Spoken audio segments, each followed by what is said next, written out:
Bonjour et bienvenue à une balado-diffusion du Bulletin GP.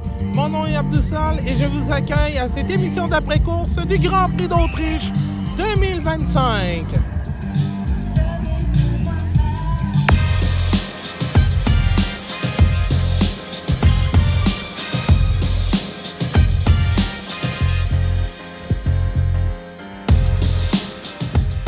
Pour revenir sur ce Grand Prix d'Autriche, j'ai avec moi Marc-André Fortin, François Carignan et Julien Légaré-Turcotte.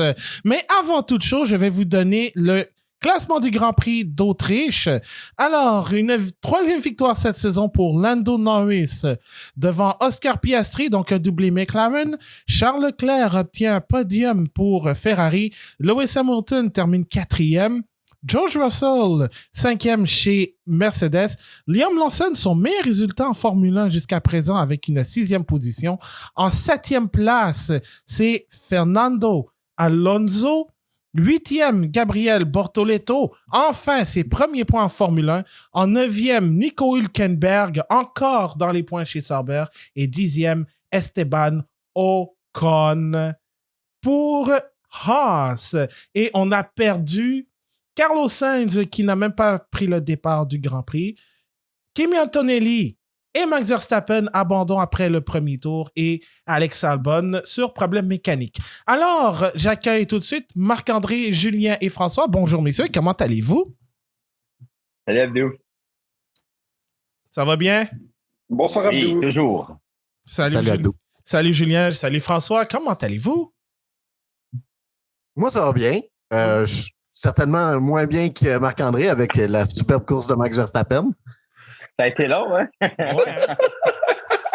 Hey, une belle victoire en passant, une belle victoire de Max Verstappen aux 24 heures de Spa. Je voulais dire son équipe, entre guillemets, qui a gagné la Gold Cup lors des 24 heures de Spa. Félicitations à lui. Mais pour le vrai Max, ouais, ça a duré moins longtemps. Ça s'est corsé. Exact. Mais pour une fois, c'est pas à cause de lui. Une fois que c'est pas à cause de lui. Fait que, mais t'en fais pas, on va en parler plus longtemps de Max que ce qu'il a eu durant ce Grand Prix, mais un peu plus tard. Parce qu'il faut qu'on parle de McLaren. Doublé McLaren, donc, et surtout, une rédemption pour Lando Norris après ce qui s'est passé à Montréal. Alors, Marc-André, la course de Lando et Julien qui s'en prend à cœur joie pour m'insulter, entre guillemets. Marc-André, quand tu pensais de la course de Lando Norris? Assez bien.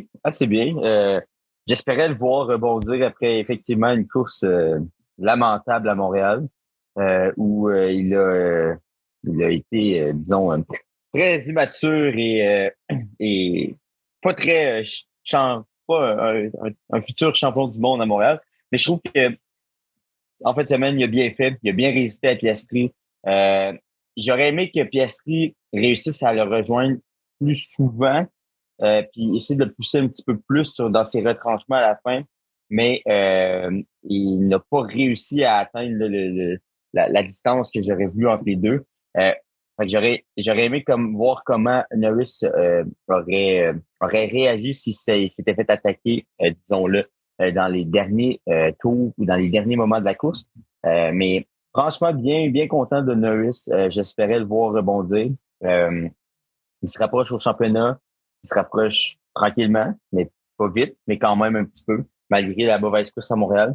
Donc non, en général, j'ai trouvé que il était en mesure de contenir Piastri. Il a quand même fait un bon travail.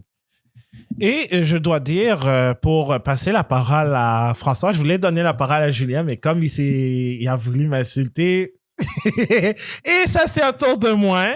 Donc, François, tu as la parole.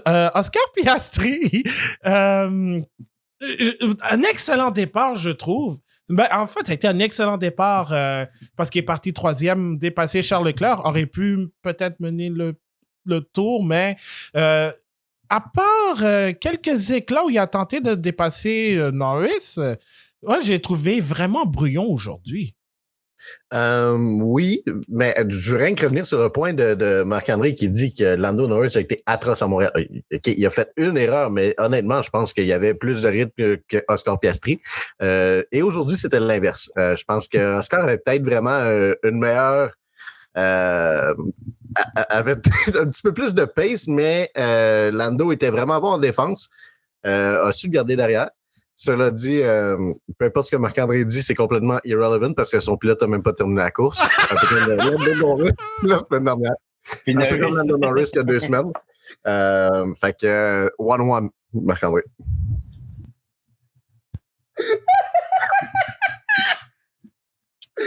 Shit!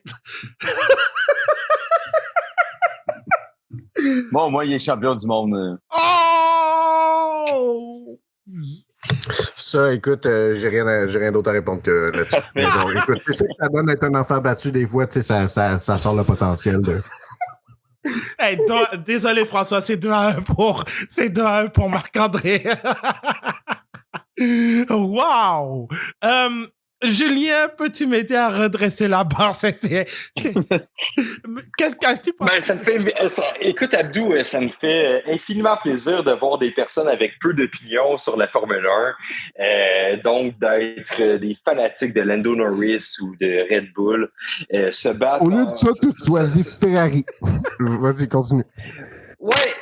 Ouais, mais Ferrari, au moins, je veux dire, on était habitué à être déçus. Donc, je peux moins me forger une carapace par rapport à vous qui êtes des espèces de fanatiques qui qualifient les performances de Lando Norris. Ah oui, Lando Norris a bien fait aujourd'hui. Ah oui, Max Verstappen a bien fait aujourd'hui. Ouais, ça arrive littéralement une fois aux 4 ans. Là. Donc, moi aussi, je serais aussi passif-agressif à avoir une voiture qu'avec un septuple champion du monde ou 8 fois champion du monde, selon certains, et quand même pas capable de finir en dans 30 secondes des meneurs. Là. Je sais pas, là, mais... Bon, on vient à reviendra là-dessus. Maintenant, si effectivement on parle de McLaren avant qu'on tente de me choquer, je dirais que Lando Norris, honnêtement, a eu une course magnifique aujourd'hui. J'ai beaucoup apprécié voir les bagarres entre Lando Norris et Oscar Piastri. C'est des bagarres qui étaient fair. C'était des bagarres qui les gens étaient rapides à dire on va voir un Barcelone 2016 entre Lando Norris puis Oscar Piastri. Non. Ça n'a pas été ça du tout. Lando, c'était lui qui avait énormément le pace aujourd'hui. Oscar Piastri ne l'avait pas. Oscar a fait des erreurs. J'oserais même dire, Oscar Piastri, aujourd'hui, m'a rappelé Lando Norris sous pression. Ah, c'est vrai. C'est vrai. Lock-up, d'accord. avec sa façon de conduire qui aurait été manifestement erratique, peu acceptable. Oscar Piastri même a dit aujourd'hui, ah ben mon Dieu, il en voulait à Franco Colapinto. Voyons t'en vas à Franco Colapinto. Voyons. T'aurais jamais été en mesure d'avoir le pace de Lando Norris aujourd'hui. Même si, oui, on se dit Oscar Piastri, c'est lui qui avait qui a eu plusieurs tours des plus rapides puis qui est terminé avec les tours les plus rapides. Jamais Oscar Piastri aurait réussi à se rapprocher de Lando Norris de façon substantielle, mis à part peut-être dans les 5 premiers tours.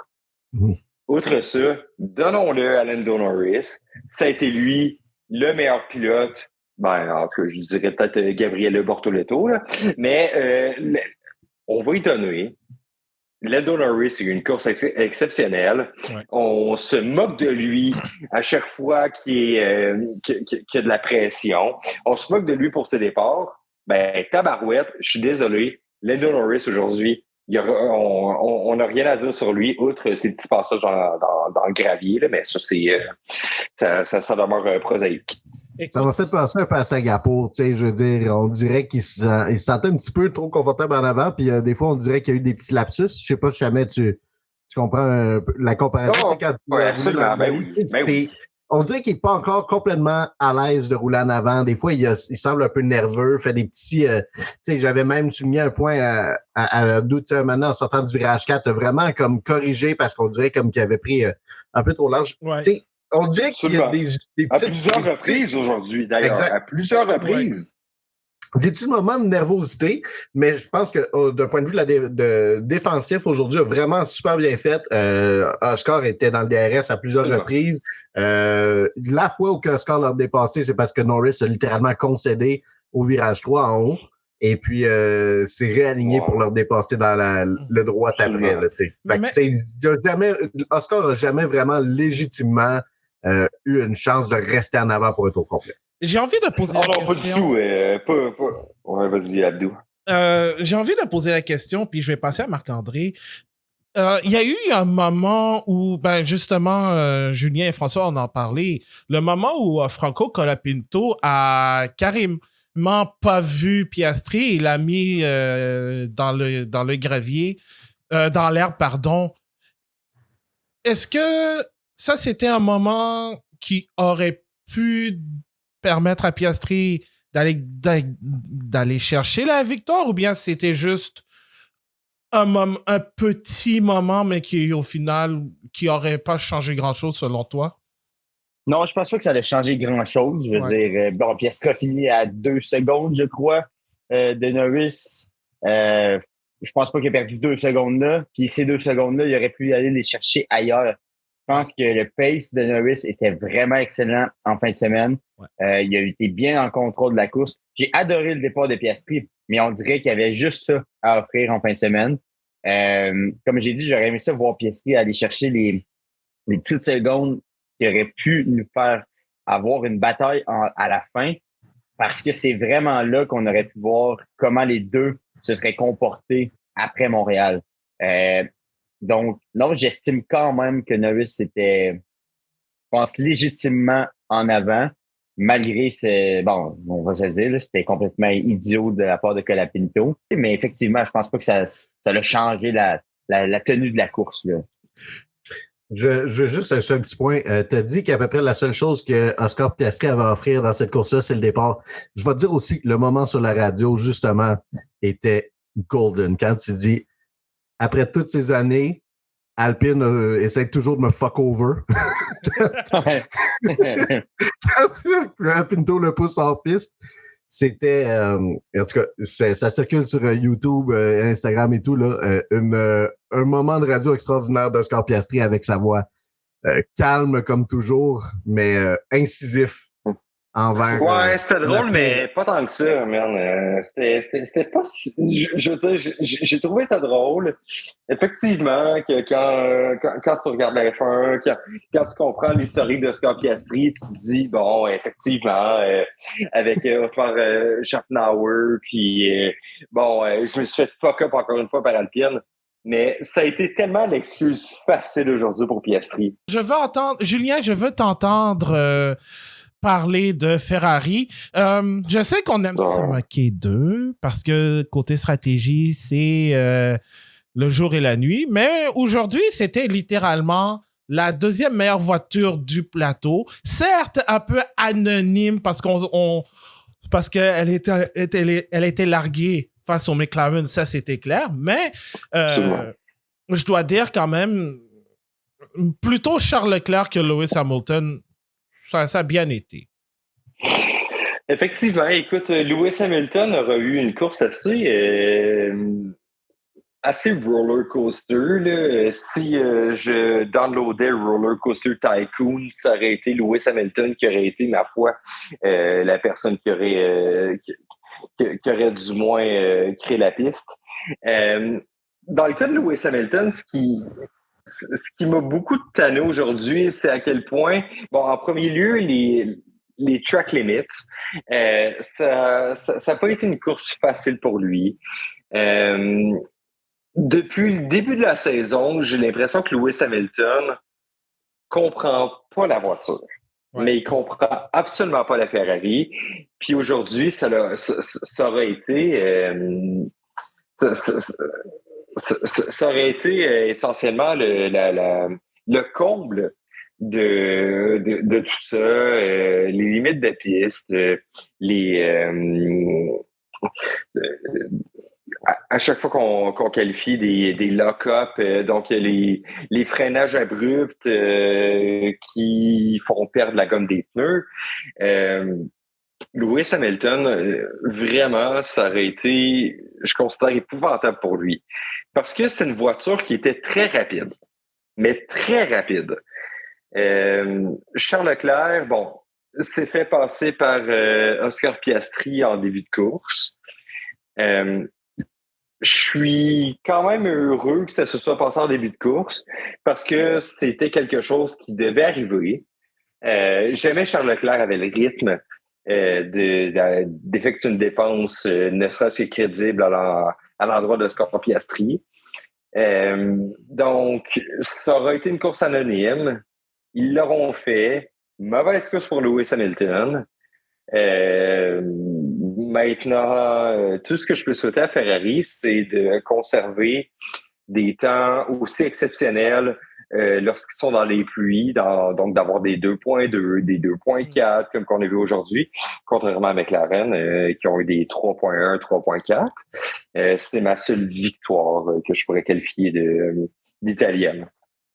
Ouais, effectivement, et je dois dire, je pense qu'il va falloir, à un moment donné, avoir la question sérieuse concernant Lewis Hamilton, au-delà de Ferrari, parce que j'ai plus l'impression que il n'est pas vraiment adapté à cette génération de voitures. Mais... À cette génération-là, oui, excuse-moi, Abdou, mais oui, j'allais dire la même chose. Vas-y, continue. Mais ça, je pense qu'on pourra en débattre pas dans cet épisode, mais un peu plus tard, quand on aura le temps. Parce que je pense que, sérieusement, moi, j'ai l'impression, c'est au-delà de tout ça. J'ai vraiment l'impression que, oui, Lewis a gagné 2 grands prix dans avec 3 courses avec cette génération, mais c'est pas assez à mon goût, mais bon. Puis, ça me fait quand même un petit peu penser à la fin de carrière de Sébastien Vettel. Oui, totalement. Je trouve que c'est 2 situations qui sont pas mal semblables. Je suis super tellement pas d'accord avec vous autres. Mais écoute, bon pilotes qui n'ont pas réussi à s'adapter à cette voiture. Je ne pense pas que c'est au-delà du talent. Mais tu sais, je veux dire, on peut peut-être garder ça pour le prochain épisode. Bien pas vous comparer. Mais tu sais, je veux dire, la carrière de Lewis. George Russell est un bon pilote, mais je pense pas que c'est dans la classe 1 de pilote. Et puis, en aucun temps, est-ce que Lewis Hamilton, dans leur temps comme coéquipier, n'a été vraiment dominant comparé à George Russell. Puis là, tu le vois à côté de Charles Leclerc. Je comprends évidemment que Leclerc est plus habitué à l'environnement Ferrari, à la voiture, un peu à tout ce qui se passe autour de cette écurie-là, comment la voiture est bâtie. Mais tu sais, en aucun temps, sauf au sprint en Chine, est-ce que j'ai senti que Lewis Hamilton était sur le même niveau que Charles Leclerc. Puis tu sais, dans une génération de voitures a été absolument dominant. Puis tu sais, je veux dire, Mercedes gagnait à peu près tout. Fait que c'était assez difficile de vraiment évaluer où est-ce qu'il se trouvait. Mais maintenant, je pense que c'est l'inverse. Cette génération actuelle de voitures, peut-être qu'on cadre moins avec son pilotage, de la même façon que Daniel Ricciardo. Je pense que du moment qu'il a quitté Renault, pour aller chez McLaren, la voiture était tellement différente. Je pense qu'elle n'a jamais vraiment été capable de s'en remettre. Je pense que c'est un peu la même chose qui se passe, mais de façon comme une génération de voitures au complet pour Lewis Hamilton. Marc-André, maintenant... OK, vas-y avec Marc-André, ouais. On va revenir sur Ferrari. Toi, comment as-tu trouvé la course des deux pilotes? Parce que quand même, pour Charles Leclerc, c'est déjà un 3e podium cette saison. Oui, mais je pense que les gars l'ont bien mis en œuvre. Je trouve qu'effectivement, ça a été une course assez inconnue de la part de Leclerc et Hamilton, mais malgré tout, Leclerc termine pour sa part sur le podium. Hamilton termine 4e. Donc, il y a quand même une certaine victoire là, pour les Ferrari de réussir à prendre ses positions malgré tout. Charles Leclerc était très rapide, je trouve. Je pense que son temps représente pas nécessairement ce qu'il aurait pu réussir à faire. Lui aussi a eu quelques petites sorties quand même. J'ai trouvé pas toujours à la pointe en fin de semaine, mais je considère tout de même que c'est une bonne course pour Ferrari. Pas d'erreur dans les puits. Même Hamilton aura eu un très bon arrêt au puits au milieu donc de la course. Presque 2.2 quand même, c'est excellent pour Ferrari. Eux qui ont des bons temps quand même cette année, c'est eux qui ont le record, je pense, depuis le début. Donc, assez hâte là, de voir ce qui va en tenir de Ferrari pour la prochaine course en Grande-Bretagne qui parfois n'est pas toujours leur terrain favori. Donc, on va voir s'ils vont être capables de poursuivre. Mais moi, je veux vraiment féliciter Julien quand même. Être fan d'une écurie que la grande faiblesse, c'est en dehors de la track, c'est quand même exceptionnel. Je dois dire, Mercedes, après un week-end fort à Montréal, ça a été très difficile. George Russell, avant l'accident causé par son propre coéquipier, était sur le point de dépasser Lewis Hamilton, mais ensuite a carrément disparu. Et Kimi Antonelli, tout comme Max Verstappen, on ne l'a pas vu parce qu'il a causé la collision au virage 3 et il a obtenu une pénalité de 3 places sur la grille pour le Grand Prix de Grande-Bretagne. Je pense qu'on est tous d'accord pour dire que c'est la faute à Kimi, cet accident. Oui. Je pense qu'il n'y a pas de débat ici. Là. Comme je racontais, dès que j'ai vu Kimi faire le mouvement pour tenter de dépasser les voitures devant lui, je sentais que ça allait mal finir. Un petit peu d'inexpérience pour lui. Il faut que ça arrive pour un pilote. Il a connu une super course à Montréal, puis je ne veux pas non plus lui tirer d'accusation pour cette faute-là. Je veux dire, c'est vraiment un incident de course. Il a tenté le dépassement, ses roues ont bloqué. C'était au départ, fait que tout le monde est proche. Faut qu'il rentre dans quelqu'un à un moment donné. Malheureusement pour moi, c'est Max qui a reçu le devant de sa voiture. Mais non, je mettrai pas je vais mettre la faute sur Kimi, mais c'est plus une erreur d'inexpérience de faire un mouvement à ce moment-là alors que tout le monde est en file. Quant à moi, il aurait dû garder la file et tenter le dépassement, même un tour plus tard, au moins tout le monde n'aurait pas été collé. Il a voulu vraiment aller trop vite. C'est l'expérience qui va rentrer. Et après ça, je ne pense pas qu'il va le refaire, ce type d'erreur-là. Il a voulu aller trop vite, trop longtemps. Donc, hâte de voir comment il va réagir lors de la prochaine course. Mais je ne lui tirerai pas de roche aujourd'hui, ça c'est certain. François? Ouais, un peu la même chose. Je pense aussi qu'il a barré les roues, ce qui a pas aidé à vraiment contrôler là, sa trajectoire. On a vu aussi que en F2 que ce virage-là peut être assez tumultueux, pour ne pas dire extrêmement dangereux. Alors, je suis content aussi de voir que les deux pilotes s'en sortent bien. Puis après ça, j'ai aimé voir Max Verstappen aller donner une petite accolade à son futur coéquipier l'an prochain chez Mercedes. Donc, c'était... je pense que tu voyais dans la blague à part, la réaction entre les deux, je pense qu'il y avait une compréhension qu'il n'y avait aucun geste volontaire de la part d'Antonelli, puis tout, puis c'est juste comme... Regarde, c'est arrivé en même temps le gars a 18 ans. Là, on peut-tu... je pense que Max Verstappen faisait ce genre d'erreur-là aussi à cet âge-là. Ouais. C'est de l'apprentissage vraiment. Je pense qu'on s'attend tous évidemment à voir Antonelli progresser, mais puis on regarde un petit peu comment des pilotes comme Piastri, comme Hadjar, etc. Progressent très rapidement, mais aussi sont rentrés en F1 plus tard, à un âge beaucoup plus avancé. Donc, je pense que ça donne aussi un petit peu moins de chance à Antonelli quand tu rentres en F1 à 18 ans là, d'apprendre. C'est sa 3e ou 4e année en monoplace. Donc, c'est encore beaucoup d'apprentissage à faire de ce côté-là. Julien? Dans le cas de Kimi Antonelli, bon, c'était une erreur de débutant. C'est un pilote qui est agressif, qui a des racing lines, ma foi, étranges, mais qui semblent fonctionner. Puis je pense que Max Verstappen, malgré toute l'agressivité qu'on peut lui reprocher, puis que je lui reproche pas par ailleurs, C'est un incident de course. C'est vraiment, vraiment juste un incident de course. Puis, ça va demeurer ainsi. Kimi Antonelli, c'est un pilote qui va avoir une carrière exceptionnelle. Je pense que moi, bon, puis peut-être que vous allez me traiter de fou, mais je suis en mesure d'effectuer un comparatif entre la carrière de Kimi Antonelli et celle de Charles Leclerc. Je souhaite à Kimi Antonelli qui progresse de la même façon que Charles Leclerc a progressé. Maintenant, ça n'a pas été facile pour lui aujourd'hui. Ça va être ça. Il va se rattraper. Ouais. Ainsi soit-il.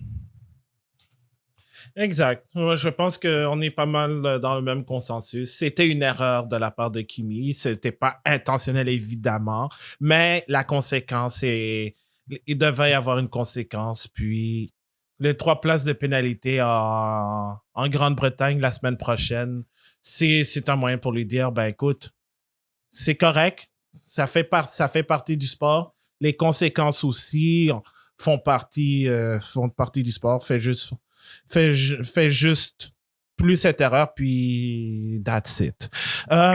Abdou, avant que tu poses une question, bon, tu pardonnes de la même façon que tout le monde ici, tu pardonnes les erreurs de Kimi Antonelli.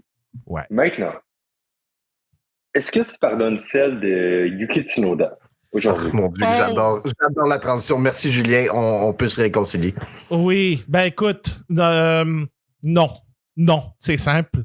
Ce que Yuki Tsunoda a fait, pas le premier au niveau de Lance Stroll, parce que c'est presque un copier-coller de ce que Verstappen a fait à Leclerc en 2019, presque.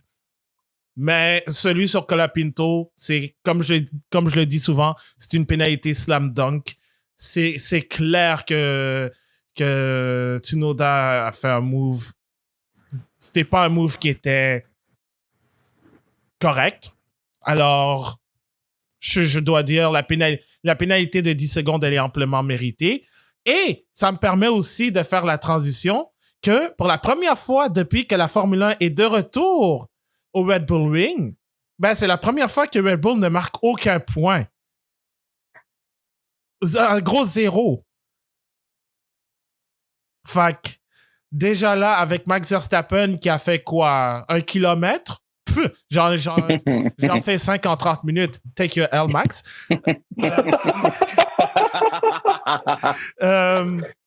Mais et tout ça devant mon père, mon deuxième père. Bref, Jürgen Klopp. Fernando Alonso? Non, Jürgen Klopp qui était là. Je salue mon deuxième père préféré. Ça a été une course vraiment... Ben, ça a été un week-end déjà oublié pour Red Bull. Déjà, Verstappen qualifié 7e. En fait, la Red Bull, je pense pas qu'elle était dans le coup. Déjà, pour Verstappen, c'était juste de la malchance d'être au mauvais endroit au mauvais moment. On l'a déjà établi avec ce que Kimi Antonelli a fait.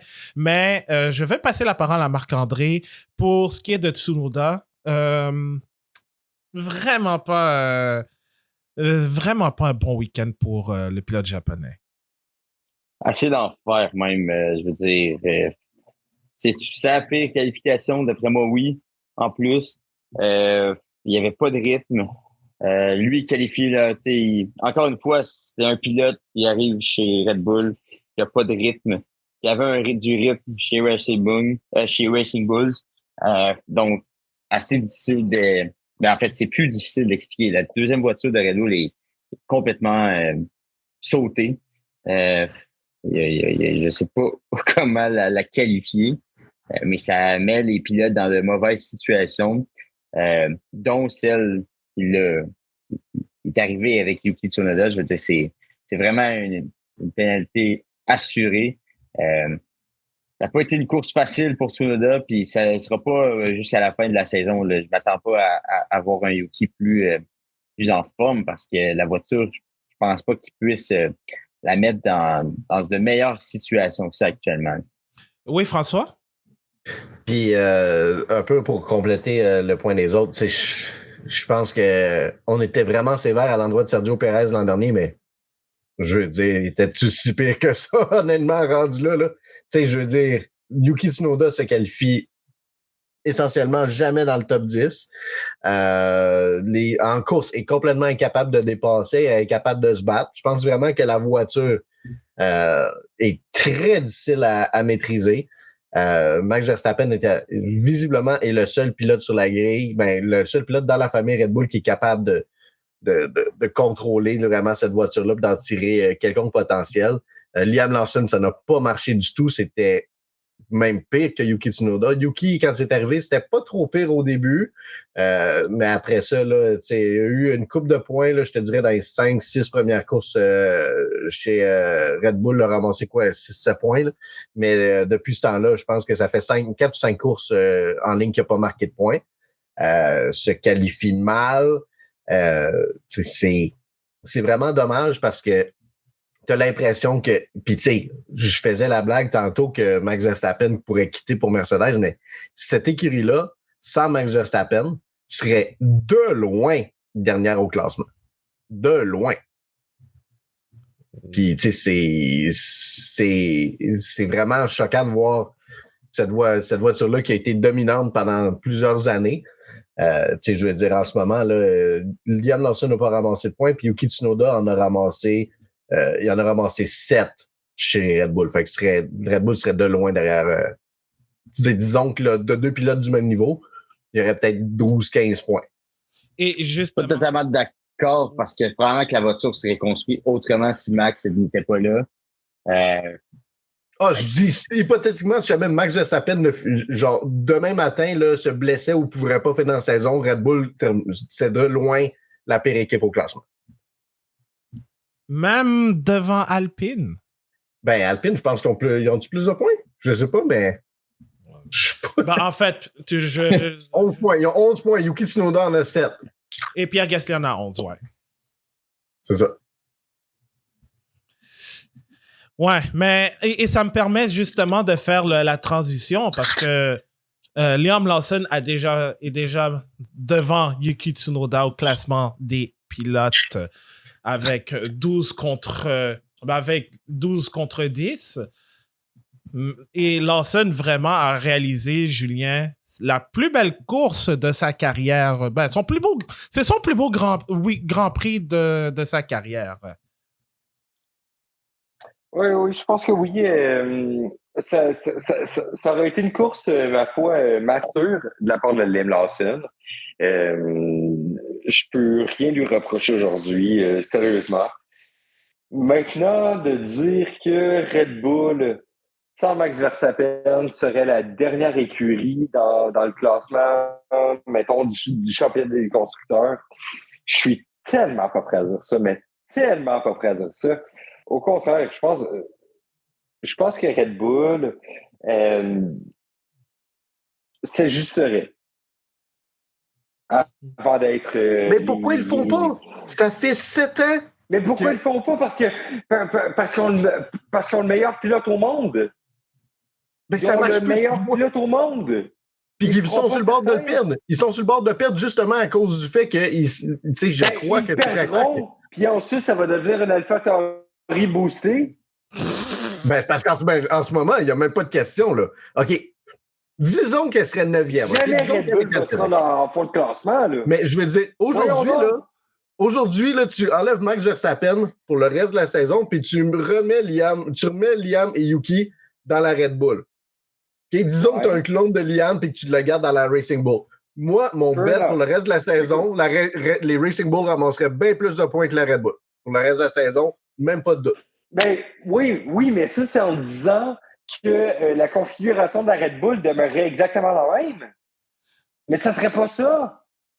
Mais écoute, je veux dire, il ne sera pas capable de réinventer la voiture tout de suite en 3 semaines, en un mois. Réinventer la configuration, absolument que c'est capable.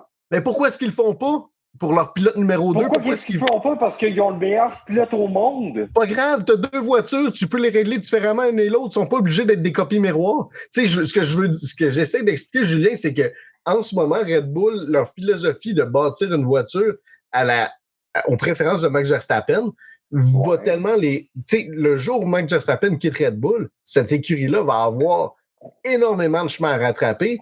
Puis on voit que peu importe qui se trouve dans la deuxième voiture, que ça a été Alex Albon, Pierre Gasly, Yuki Tsunoda, Sergio Perez, Liam Lawson, il n'y a personne qui est capable de la conduire de cette façon-là. On a critiqué Sergio Perez à qui mieux, et c'est le seul qui a été capable de juste être décent.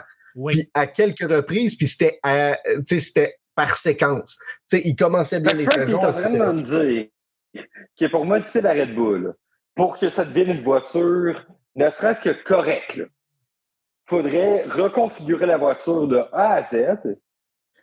Ce que je dis, c'est que... Ce que je dis, c'est que visiblement, c'est la voiture la plus difficile à contrôler sur la grille depuis des années. Absolument! Absolument! Puis tu sais, McLaren qui, à certaines reprises, ouais, notre voiture est difficile à contrôler, blabla, ça a l'air facile. C'est clair que peu importe quelles autres écuries, Red Bull est la voiture la plus sensible, la plus nerveuse. C'est très clair. Tu vois de la façon que Sergio Perez échappait continuellement. C'est du front wing de colon. Vas-y, Abdou, t'as levé la main sur ton propre podcast, vas-y. C'est facile à modifier, cette voiture-là. En fait, moi, j'ai surtout hâte de voir l'année prochaine parce que il y a... Ah, bah, bouh! Parce que il va avoir... C'est plate. Il va avoir une nouvelle génération de voitures. Il n'y aura plus de Arrow Daddy. Il n'y aura plus de Arrow Daddy, évidemment, à Adrian Newey. Et en plus, Ford arrive en renfort. Donc, évidemment, c'est Red Bull qui avec l'aide de Ford, qui va faire le nouveau moteur.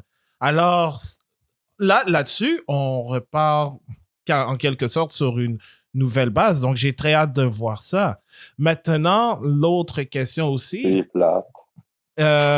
Parce qu'on parlait de Liam Lawson. Moi, je trouve que ces derniers Grands Prix, il s'est amélioré. Depuis Monaco. Depuis Monaco, là, vraiment. Oui. Depuis Monaco, il s'est amélioré et c'est là où je disais, vraiment, tout le week-end, Lawson a été excellent. Il a bien fait en pratique. Mais ça, je dis, pratique, c'est bien, mais ça rapporte pas grand-chose. Mais qualification et course, là où ça devient le plus important, il a été là et j'ai vraiment trouvé que il a fait le travail et surtout, avec Alonso, a réalisé une course à un arrêt au puits. Alors que presque tout le monde a fait 2.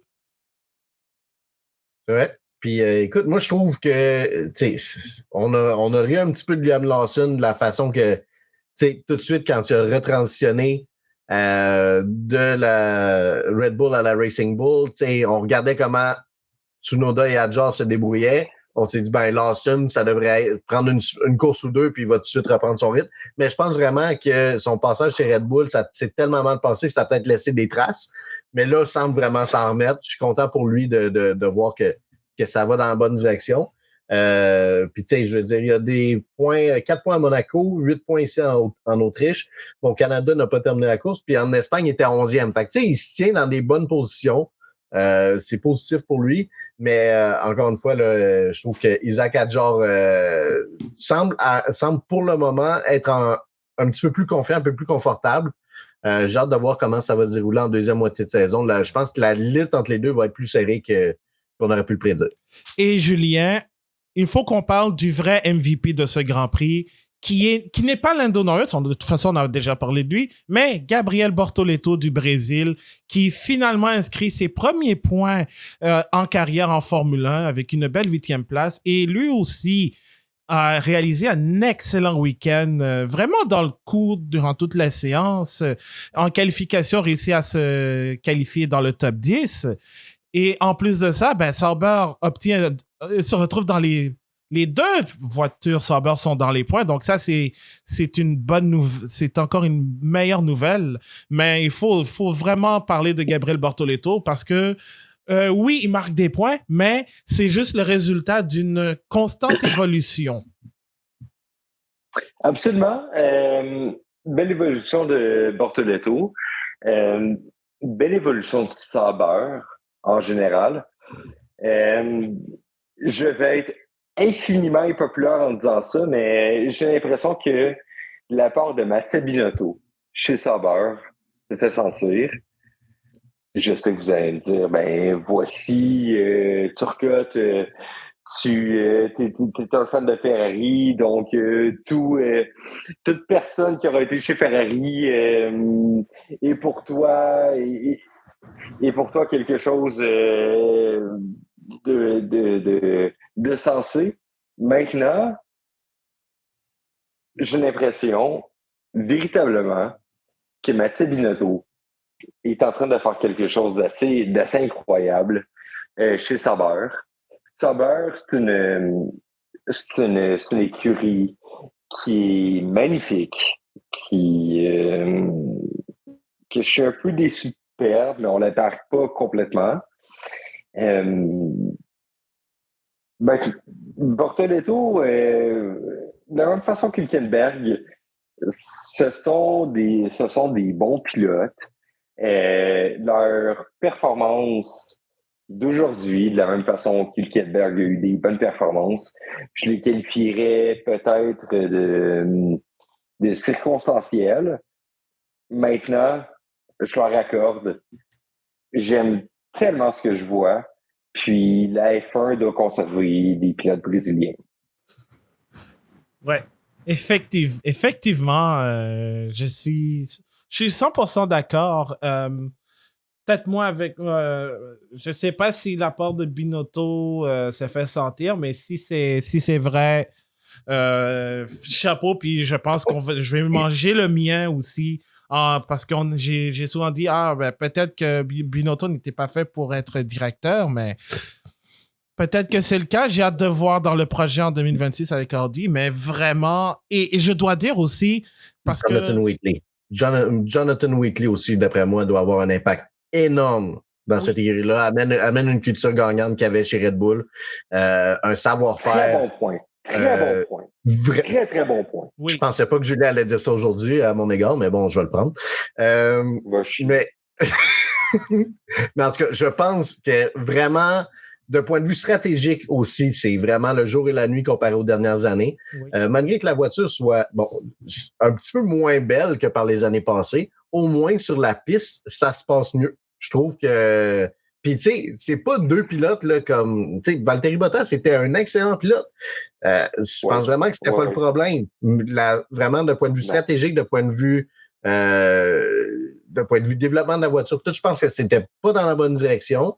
On a vu qu'ils ont eu toutes sortes de problèmes d'un point de vue équipement, les arrêts au puits en début de saison l'an dernier aussi. Vraiment, là, je pense que ça les a envoyés, là, ça a cassé leur momentum direct en partant. Mais cette année, d'avoir des points en partant en Australie, je pense que ça l'a vraiment donné un gros boost à cette équipe-là. Oui. On voit là que les pilotes semblent heureux d'être là aussi, semblent positifs, semblent optimistes par rapport à ce qui s'en vient. Puis ça, c'est quelque chose que je pense qu'il n'y avait pas dans les années dernières chez Sauber. Et je dois aussi dire que... j'aime ça ce que j'entends là.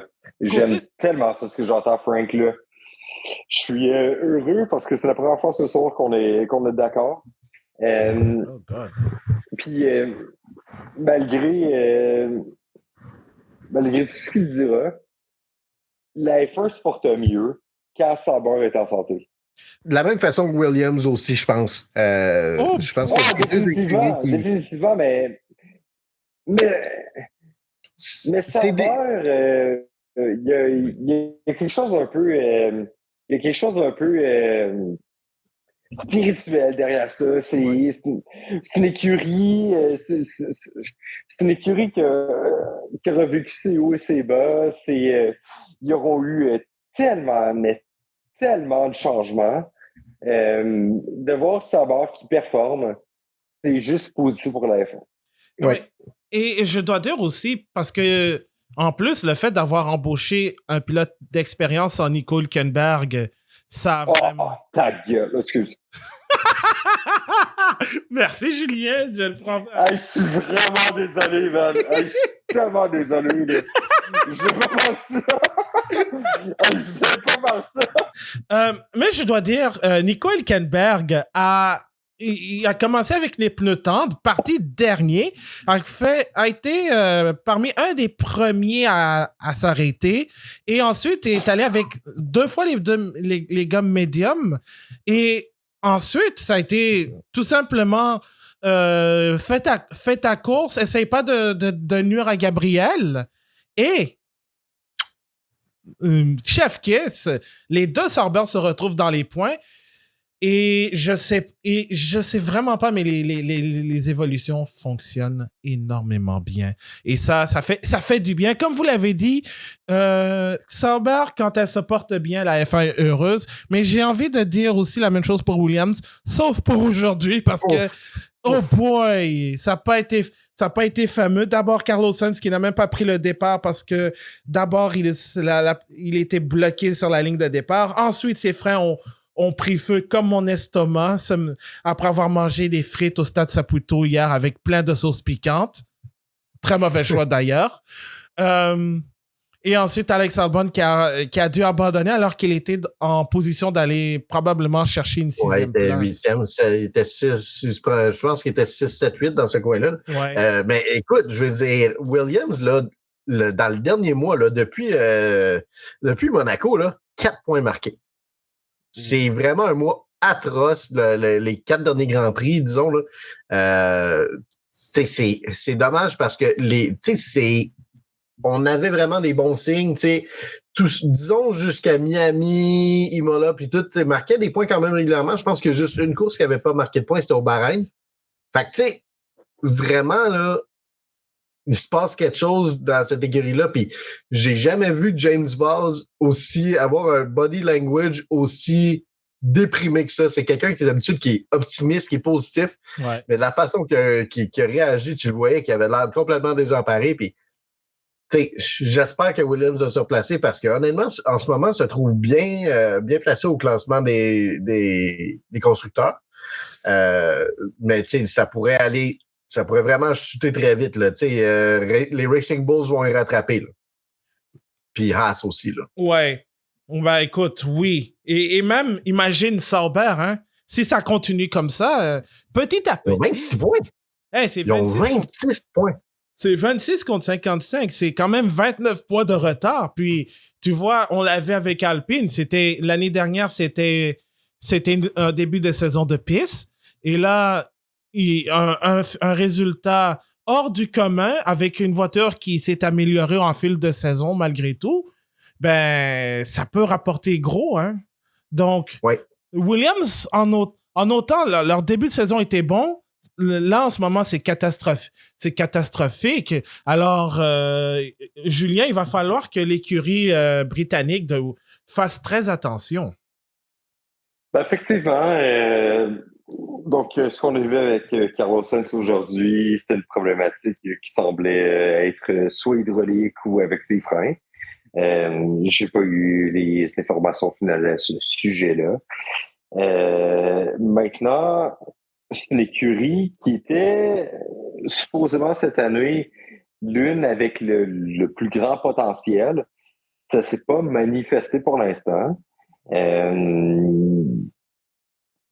Bon, j'espère sincèrement que Williams saura remonter la pente. Ne serait-ce que de les voir avec... bon, je vais être très transparent. J'aimerais ça voir Williams avec un top 7, et là, je dis un top 7, à Silverstone. J'aimerais vraiment voir ça. Je suis pas sûr de l'avoir. On le verra.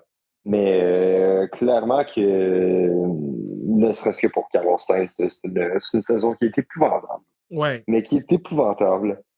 Maintenant, c'est une écurie qui devrait tellement réussir. Puis peut-être que Williams devra, puis je me sens mal de dire ça, mais prendre des notes de Sauber là, cette année. Ouais. Oui. Parce que j'ai vraiment l'impression que Sauber, on s'est beaucoup moqué de Sauber parce que l'équipe avait du mal à performer, on les voyait très peu. Mais là, ces temps-ci, on disait, je me souviens, j'avais dit peut-être que le résultat en Australie de Nico Hülkenberg, c'était circonstanciel. Maintenant, c'est 3 Grands Prix consécutifs où ils sont dans les points. Puis même, il y a eu des courses où Hülkenberg a été à la portée des points. Donc, et comme je le disais avant, si jamais Sauber continue mal, même si on est à la fin de la génération actuelle de voitures et que tout le monde va jeter leur dévolu sur 2026, des petites mises à jour à gauche, à droite en attendant. Et si la Sauber est capable d'évoluer un peu plus, ben, une situation à la Alpine comme l'année dernière n'est pas impossible. Je pense pas qu'ils vont réussir un podium loin de là, quoique ce serait le rêve pour Nico Hülkenberg déjà en partant. Mais un gros résultat d'ici la fin de la saison, ça peut arriver. OK, on va parler d'Aston Martin alors. Ben, juste de Fernando Alonso, parce que Lance Stroll, comme d'habitude, ça a été anonyme. Alonso... Un petit commentaire. Le crew de F1 TV qui disait que Lance Stroll avait un excellent week-end avec après les essais libres. C'était quoi? C'était classé 4 ou 6e, quelque chose comme ça en essai. Il était loin devant Fernando Alonso. Et puis, son reality check en qualif a été assez brutal. Hein? Ouais. Encore une fois, là, ce pilote-là, je trouve que c'est ça. Ben, écoute, je dois dire, pour Lance Stroll, encore une fois, c'est comme... Frank, tu vas finir ta phrase. Tu vas finir ta phrase, tu vas l'assumer. Mais je te dis, c'est un pilote que... Ah, ben voilà. C'est ça. Ben, c'est un peu comme... Qu'est-ce que tu veux que je dise? Le gars, il a pas de pace. Je pense que Aston Martin perd du temps. Il y a du pace. Oui, il recule à la place d'avancer. Mais je veux dire, il y a absolument rien il y a rien d'encourageant, il y a rien de, tu sais, ça fait quoi, 7 ans, 6, 7, 8 ans que Stroll est en F1, il y a 2 ans de moins que Verstappen, right? Fait que, je veux dire, il y a absolument rien de positif. Ses meilleures années, malheureusement, étaient en 2020 ou 2021. Il y a rien d'encourageant. 2018. On va parler de Fernando Alonso qui a vraiment fait une bonne course. Ben, comme François, tu l'as dit avant qu'on ait des petits problèmes techniques, j'ai vraiment la défense sur Gabriel Bortoleto dans les derniers tours, c'était excellent. Oui, puis tu sais, je veux dire, malgré le fait que ce soit son protégé, parce que l'agence de Fernando Alonso est celle qui gère la carrière de Bortoleto, ne lui a absolument rien donné. Je pense que ça s'est vu aussi dans la ligne des puits après la course. Je pense que Fernando Alonso est allé le voir puis il a dit, tu sais, good job, mais t'as encore des croûtes à manger pour aller me chercher. Je pense que il y a un respect entre les deux qui est intéressant. Puis ça a été un beau moment aussi là, de voir ce pilote-là, de voir Gabriel se battre contre justement celui qui le considère son protégé. Exact. Et Julien, toi, comment as-tu trouvé la course du double champion du monde? Ça a été une course correcte. Je me fonde beaucoup sur sur le discours de François, au sens que effectivement, il y a eu des incidents avec Gabriele Bortoleto. Ça aurait été ça. Maintenant, faut apprécier le pilote qu'il est. Puis il y a eu, on l'a revu durant la course. Il y aurait eu plusieurs incidents dans lesquels Gabriele Bortoleto aurait été, ma foi, extrêmement courageux. Encourageons ça. C'est magnifique pour la F1. Donc, voilà. Ouais. Donc, non, je suis vraiment content de voir que les deux s'entendent très bien et que malgré tout ça, Alonso il dit, écoute, bienvenue dans le club des pilotes qui ont inscrit des points, mais si tu veux me battre, je ne te ferai pas de cadeau. Et j'espère que Fernando a peigné le dîner à Gabriel. Donc, c'est ce qui complète ce tour d'horizon du Grand Prix d'Autriche. Je vais vous donner le classement des pilotes à l'issue de cette ronde autrichienne. Alors, Oscar Piastri est toujours en tête du championnat, mais l'écart est maintenant rendu à 15 points d'avance sur Lando Norris. Donc, 216 contre 201 pour le pilote britannique qui est deuxième. Max Verstappen, avec son abandon, est toujours au troisième rang avec 155 points, mais je pense que les rêves d'un 5e championnat du monde, on peut oublier ça. George Russell se rapproche maintenant à 9 points de Verstappen avec 146 points. Charles Leclerc est 5e avec 119 points. Lewis Hamilton est 6e avec 91 points, pardon. Kimi Antonelli est 7e avec 63. Alex Albon est 8e avec 42 points. Esteban Ocon est 9e avec 23 points. Et Nico Hülkenberg est dans le top 10 avec 22 points. Au classement des constructeurs, McLaren a toujours une avance confortable au championnat des pilotes en tête avec 417 points. C'est 207 de plus que Ferrari qui revient en deuxième place. Ensuite, on a Mercedes qui est troisième avec un point de retard sur Ferrari au troisième rang. Red Bull reste à 162 points. Williams reste à 55 points. Racing Bulls se rapproche de Williams avec 36 points.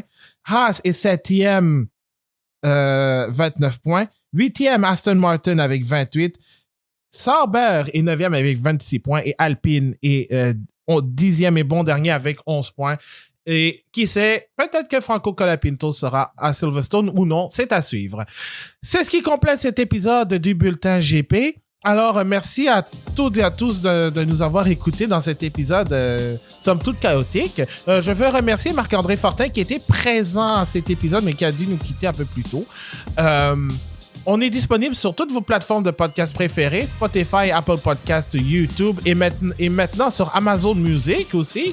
Mais non, on n'encourage pas Jeff Bezos à fermer Venise. Bref, on est sur Amazon Music. On est aussi sur Facebook, Blue Sky, Threads et Instagram @lebulletingp. Et évidemment, vous pouvez nous rejoindre sur le groupe Facebook La Monoplace que François, Julien et moi, nous figurons parmi les modérateurs du groupe. Donc, si vous voulez partager vos trucs de Formule 1, des nouvelles et tout ça, n'hésitez pas à le faire pour créer de belles discussions. Et il y a aussi mon compte Substack, lebulletingp.substack.com pour des chroniques à gauche et à droite que j'aime écrire. François, Julien, merci infiniment pour votre présence. Merci beaucoup, Abdou, pour l'invitation. C'était un plaisir. Et merci à toi, Julien. C'est toujours apprécié. Julien a des problèmes techniques. Mais on le remercie et je pense que c'est réciproque aussi. Alors, mon nom est Abdou Sall. On continue toujours de rouler avec le Bulletin GP et on se retrouve pour un prochain épisode, d'ailleurs, qui est l'après-course du Grand Prix de Grande-Bretagne. It's coming home. Salut tout le monde!